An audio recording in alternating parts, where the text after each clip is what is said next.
Let me start this video by saying, regardless of what you use, Apple, Samsung, the PC, the Mac, whatever, it's fine. I don't get why people get so upset with each other, why they have to insult people using Android or vice versa. Doesn't make any sense. You have to use whatever is useful for you and whatever you need. So regardless of the brand, these big companies are fine. They keep making money every year. They don't need to be defended by anyone. So we are the people that have to use technology, and we have to use something that, again, is useful for us. And this is what I want to give you in this video. A tool that you can use to better understand what to choose. And I'm working on a video where I actually go in depth and say what technology can work for each specific use case, for each specific character that you are. So if you are an artist, if you are a business owner, whatever, leave in the comments what you are, so maybe you can give me inspiration for other categories that I can actually cover in that video. But the first thing you need to understand when choosing a brand, so let's start with the phone, is money. Money is the main thing you need to look at. Why I'm saying this? Because if you don't have any money to buy a brand new flagship iPhone or a Samsung or a Pixel, whatever the case might be, doesn't make any sense for you to say, oh, I'm choosing this. So we are lucky today because regardless of the amount, you can get a good phone with almost any amount. So let's divide this specific section in two sections. So you have money, so money is not a problem, or people that are actually limited in money. Let's start with people with money. Here the good news is you can buy any phone you want. You want the latest flagship, you can do that. You want a phone that's maybe a couple of years old, that's fine too. And if you have more than $1,000, you have a lot of different options. If you want to get the best value for your money, then in my opinion, the iPhone is the best option. Let me explain why. Even if you can buy a Samsung with discounts, and I own a Samsung, I switched from an iPhone to a Samsung, over time, the iPhone maintains its value. So if you buy an iPhone today, you will still get more money than a Samsung that you buy today in 2-3 years. So if you're planning to keep your phone for a long time and you want the best value possible, I would say iPhone is the best option, because again, when you have to resell your iPhone, you won't lose a lot of money. I mean, you still lose money, but it's less compared to the Samsung or Google Pixel, whatever. When it comes to the phone, so the hardware, I would say we are Apple and Samsung at the top, and Google is one step below. And the reason why I'm saying this, because Google is not a hardware company first. So even when it comes to customer service, I'm not 100% confident if I have to buy a Pixel. That is the main reason why I'm not buying Google phones, because I don't think right now, at least, that Google has a really good customer service when it comes to hardware. So that is the reason why I don't do it. But now let's continue with people with less money. So you don't have a budget for a really expensive phone. Good news. Again, you can buy a phone that is 2 to 3 years old and you still buy a good phone. I mean, an iPhone 12, an iPhone 11 is still a good phone. You can still do whatever you need to do.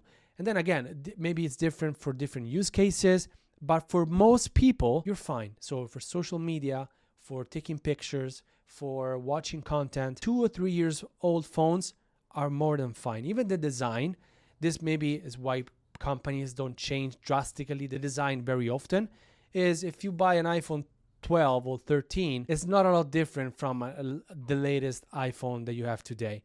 So if you're scared of maybe going out and people judging your phone, which I don't really like, it's fine. You would still have a phone that looks and feels new. And here, I would say if you want the best value for your money, you can buy an iPhone. But if you go into the used market, there is where the situation is the opposite, because of course, the iPhone keeps its value. So if you want a Samsung device, maybe even a brand new device, you're more likely to find it for a lower price than the iPhone. And then it comes to personal preference. So if you feel more comfortable with iOS, of course, iPhone. If you don't care about the operating system, you can then use a Samsung device or Google Pixel, whatever you want. Again, the good news is technology is at a point where even 2 to 3 year old phone are fine. So this is the first step, deciding and understanding money. So how much money you actually have to buy your phone.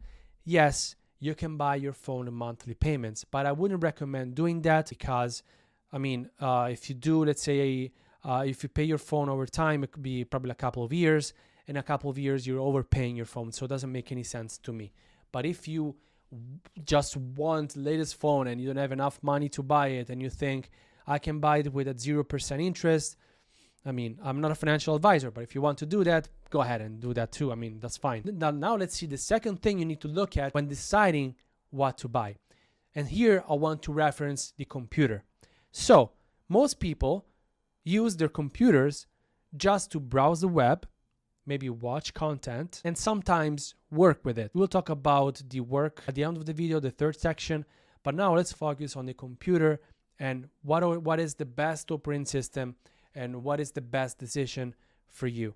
Again, at the end of the day, it always comes back to personal preference. But my personal opinion, I use both, right? So I use a PC because I like gaming and I built my PC and I use it for other things other than gaming, and I would say what in a sec. And I have a Mac. With a Mac, I usually do creative work. So I edit videos like this one. I do graphic design if I have to do something specific to graphic design. So that is more related to the creative aspect of my day-to-day use. But when it comes to business, I mostly use my PC because it's easier for me for some specific things that I have to do. But when it comes to work, so with light work, a PC and a Mac are very similar, so you're fine regardless. But when it comes to specific use cases, let's say you're a graphic designer, you model a lot, you draw a lot, I would say don't buy a PC, maybe buy a tablet. You could probably buy an iPad that I think is a great option, or another tablet that maybe is less expensive. Or again, if you want to buy an older iPad, still fine. A couple of years old iPad is more than enough for most people. So you can buy that with the Apple Pencil, even in the used market, and you're fine with that. But you need here to understand what is that I use my PC for. So I browse the web and that's it. Doesn't make any sense for you to spend $3,000 on a Mac or $3,000 on a PC. It doesn't make any sense for you to build your own PC. You game a lot, don't buy a Mac because Macs are not for gaming. Yes, even if they're trying to get into the market, Macs are not for gaming. You can buy a PC. Or if you don't want to buy a PC because you just don't want to use it, you can still use a console, that's fine too. But then if you want to get the best when it comes to the library of games you can play, I would say a PC is a better choice. Maybe you used your computer for Excel or Google Sheets or documents. Again, here you're fine regardless of what you want to use. You have to do 3D modeling. You have to do and work, let's say, for a specific use case that I have, Unreal Engine. Unreal Engine is an engine that's used for games, but you can actually do virtual production in it, and something that I'm passionate about that I do. And that on the Mac doesn't work at all. It works, but it's really limited, and it only works on PC. So here in this section, what I want you to do is create a list and say, this is the main thing I will use my computer for. Based on that, see if, let's say, a specific software that you use is compatible with maybe only one operating system. In that case, you can only buy one. And again, if you have to add, let's say, browsing and watching content, all PCs and all Macs can do that. So that is not the thing that makes you decide what to buy. But if you have to use it, and here we continue with the third and final section, work, then you need to understand what is my workflow, what softwares I use. Even if 99% of the softwares now are compatible with both Windows and Mac, you still have some softwares that are only compatible with one operating system. So if you're a person that works with a computer, and in this case, you need a specific software that only works with Mac, maybe you need to buy a Mac. But if you don't do video editing, if this software is not super heavy, buy a MacBook Air in this case, so you save some money. If you want to buy a used Mac, do that so you can save even more money. If you don't care about money, just buy whatever you want. In that case, doesn't make a difference.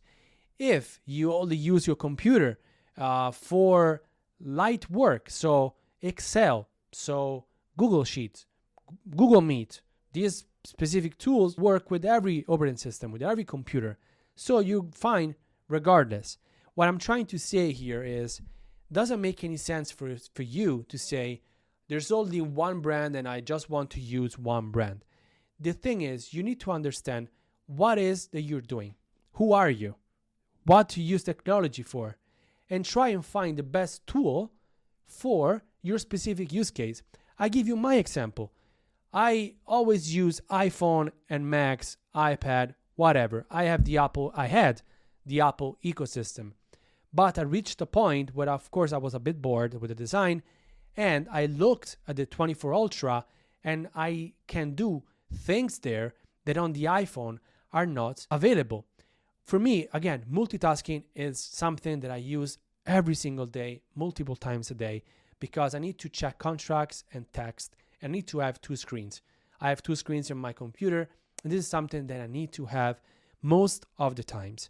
So a phone that gives me this is the S24 Ultra. The iPhone doesn't. So that's the main reason for me why I chose to switch from iOS to Android. And even other little things, the AI that now is there, iOS will have it in the future. But what I'm trying to say, I'm not anymore just loyal to a brand just for the sake of being loyal to a brand.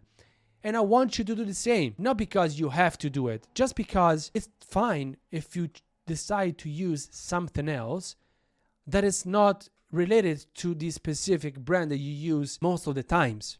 This is what I'm trying to say. So, to summarize this video, write down who you are, what you do, and what you use technology for. If you're a student, you don't work, and you don't care about the latest and greatest, you can save some money.